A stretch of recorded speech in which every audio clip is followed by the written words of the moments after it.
বিসমিল্লাহির রহমানির রহিম। আসসালামু আলাইকুম রহমতুল্লাহ। কেমন আছো তোমরা? আশা করি অনেক ভালো আছো। আমিও মন আল্লাহ পাকের রহমতে অনেক ভালো আছি, আলহামদুলিল্লাহ। তো আজকে আমি তোমাদের মাঝে হাজির হয়েছি নতুন আরেকটি ভিডিওতে। আর আজকের এই ভিডিওটা হচ্ছে ডেসক্রিপটিভ প্যারাগ্রাফ। তোমরা যারা এইচএসসি পরীক্ষার্থী 2025 এবং 26 রয়েছ তাদের জন্য এই আয়োজন। তো অবশ্যই ভিডিওটি শুরু থেকে একদম শেষ পর্যন্ত কন্টিনিউ করো। যারা আমার চ্যানেলটা এখনও সাবস্ক্রাইব করো নাই তারা দ্রুত সাবস্ক্রাইব করে দাও, আর যারা করেছো তাদেরকে অসংখ্য ধন্যবাদ।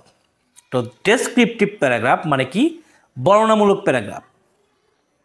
তো বর্ণনামূলক প্যারাগ্রাফ বা ডেসক্রিপটিভ প্যারাগ্রাফ তুমি কিভাবে লিখবে সেটারই আজকে আলোচনা। তো মূল ভিডিওতে যাওয়ার আগে আমি তোমাদেরকে একটা SMS দিতে চাই, একটা মেসেজ দিতে চাই। তো মূল ভিডিওতে যাওয়ার আগে আমি তোমাদেরকে একটা মেসেজ দিতে চাই, সেটা হচ্ছে যে তোমরা যারা এইচএসসি পরীক্ষার্থী 2025 এবং 26 রয়েছে তাদের জন্য আমার ইংরেজি প্রথম পত্র এবং দ্বিতীয় পত্রের জন্য ইংরেজি শর্টকাট বই বের হয়েছে।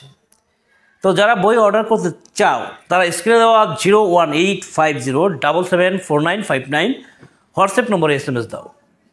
ওকে, চলে যাচ্ছি মূল আলোচনায়।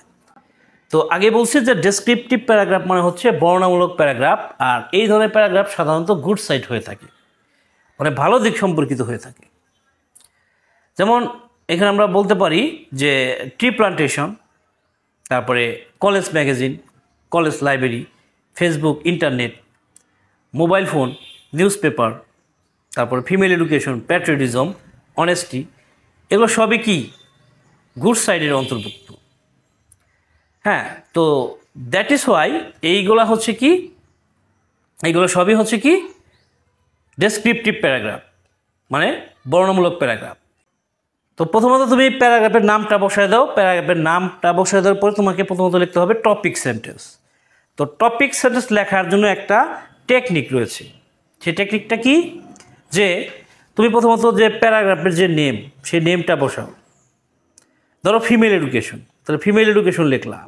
এরপরে ইস, তারপরে হচ্ছে দি। এখন ফিমেল এডুকেশনের সেকেন্ড ওয়ার্ড কোনটা? অবশ্যই এডুকেশন, তাহলে এডুকেশন দিলা। এরপরে অফ দিবা। এরপরে প্যারাগ্রাফের ফার্স্ট ওয়ার্ড কোনটা ছিল অর্থাৎ ফিমেল, সেই ফিমেলটা দিয়ে দিলা। তাহলে এই টেকনিক অবলম্বন করে তুমি কিন্তু যে কোনো প্যারাগ্রাফের টপিক সেন্টেন্স অনায়াসে লিখে ফেলতে পারবা। ঠিক আছে? তো এটার জন্য তোমাকে কিন্তু টপিক সেন্টেন্স তোমার মুখস্থ করতে হবে না। আর টপিক সেন্টেন্স তোমার অবশ্যই দিতে হবে, কারণ টপিক সেন্টেন্স না দিলে ওটা কিন্তু প্যারাগ্রাফের বৈশিষ্ট্যের মধ্যে পড়লো না। এজন্য তোমাকে টপিক সেন্টেন্স দিতে হবে। টপিক সেন্টেন্স যখন তোমার লেখা শেষ হওয়ার পর এরপর তোমাকে কি করতে হবে, এই যে ফরম্যাটে যা যা আছে তা ব্যবহার করবা। যেমন এখানে আছে there are many important parts in our society such as education, female education, tree plantation etcetera. যে আমাদের সমাজে অনেক গুরুত্বপূর্ণ অংশ রয়েছে, যেমন শিক্ষা, নারী শিক্ষা, বৃক্ষরোপণ ইত্যাদি। এরপর যে প্যারাগ্রাফটা আছে তার নামটা বসায় দেবা। ধরো female education is one of them, নারী শিক্ষা তাদের মধ্যে অন্যতম। But many of us do not know the importance of it, কিন্তু আমরা অনেকেই এর গুরুত্ব জানি না। There are many reasons on it, এর পিছনে অনেকগুলো কারণ রয়েছে। Our society is consisted of two categories of people, আমাদের সমাজ দুই শ্রেণীর লোক নিয়ে গঠিত। They are educated and uneducated people, তারা হলো শিক্ষিত এবং অশিক্ষিত লোকজন। The educated and conscious people think paragraph name as a blazing thing, অর্থাৎ শিক্ষিত এবং সচেতন লোকজন এই প্যারাগ্রাফের যে নাম এটাকে মনে করে আশীর্বাদ স্বরূপ। ধরো ফিমেল এডুকেশনকে আশীর্বাদ স্বরূপ হিসেবে মনে করে। They encourage the next generations to do বা ইউজ ইট, তারা পরবর্তী প্রজন্মকে এটি করার জন্য বা ব্যবহার করার জন্য উৎসাহিত করে। অন দি আদার হ্যান্ড, অপরদিকে, the uneducated and unconscious people think, ধরো female education as an unnecessary thing. অপরদিকে অশিক্ষিত এবং অসচেতন লোকেরা নারী শিক্ষা বা ফিমেল এডুকেশনকে মনে করে একটি অপ্রয়োজনীয় বিষয় হিসেবে মনে করে। দে discourage they discourage their next generations. They discourage their next generations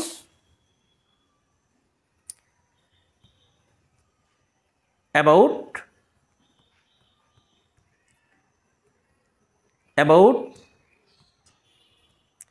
paragraph name, মানে প্যারাগ্রাফের যে নাম সেই নামটা বসায় দিবা, ঠিক আছে?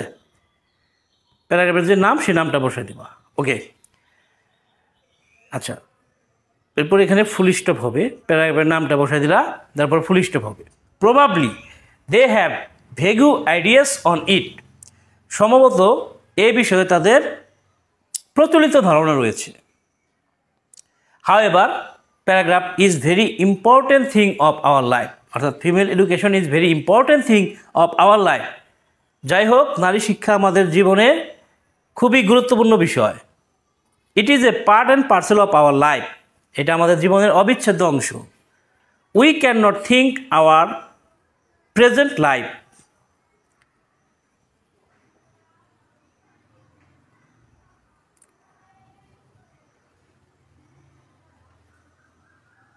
We cannot think our present life বা এডুকেশন লাইফ উইদাউট ইট, আমরা আমাদের বর্তমান জীবন বা শিক্ষা জীবন এটি ছাড়া ভাবতে পারি না।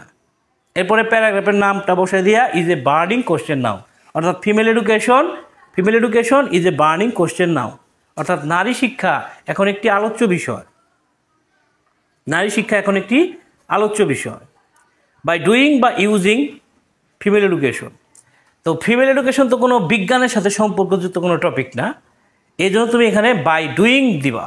আর যদি বিজ্ঞান রিলেটেড হইতো, যেমন মোবাইল ফোন, ইন্টারনেট, ফেসবুক, এই ধরনের প্যারাগ্রাফ চলে আসতো, তাহলে সেক্ষেত্রে ইউজিং। হ্যাঁ, তো যেটা ফিমেল এডুকেশন, তাহলে এখানে তোমাকে ব্যবহার করতে হবে by doing female education we can get a lot of benefits, নারী শিক্ষা করার মাধ্যমে we can get a lot of benefits, আমরা অনেক উপকার পেতে পারি। But it is not an easy task, কিন্তু এটি সহজ কাজ নয়। While the new comer decide to do বা ইউজ ইট, যখন নতুনরা এটি করতে বা ব্যবহার করতে সিদ্ধান্ত নেয়, দে ফেস ম্যানি প্রবলেমস, তারা অনেক সমস্যার মুখোমুখি হয়। If someone has strong determination, যদি কারো দৃঢ় সংকল্প থাকে, they will be able to do বা ইউজ ফিমেল এডুকেশন, হ্যাঁ, তারা নারী শিক্ষা করতে সমর্থ হবে। People awareness keeps a vital role in this regard, লোকজনের সচেতনতা এ বিষয়ে গুরুত্বপূর্ণ ভূমিকা পালন করতে পারে। Students, teachers, political persons, educationist, scholars, our guardians can give their guidelines to ensure female education, অর্থাৎ ছাত্রছাত্রীরা, শিক্ষকগণ, রাজনৈতিক ব্যক্তিবর্গ, শিক্ষাবিদ, পণ্ডিত ব্যক্তিবর্গ, আমাদের অভিভাবকগণ তাদের নির্দেশনা দিতে পারেন, হ্যাঁ, নারী শিক্ষা সুনিশ্চিত করার জন্য। Mass media can keep a vital role in this regard, অর্থাৎ গণমাধ্যমগুলো এ বিষয়ে গুরুত্বপূর্ণ ভূমিকা পালন করতে পারে।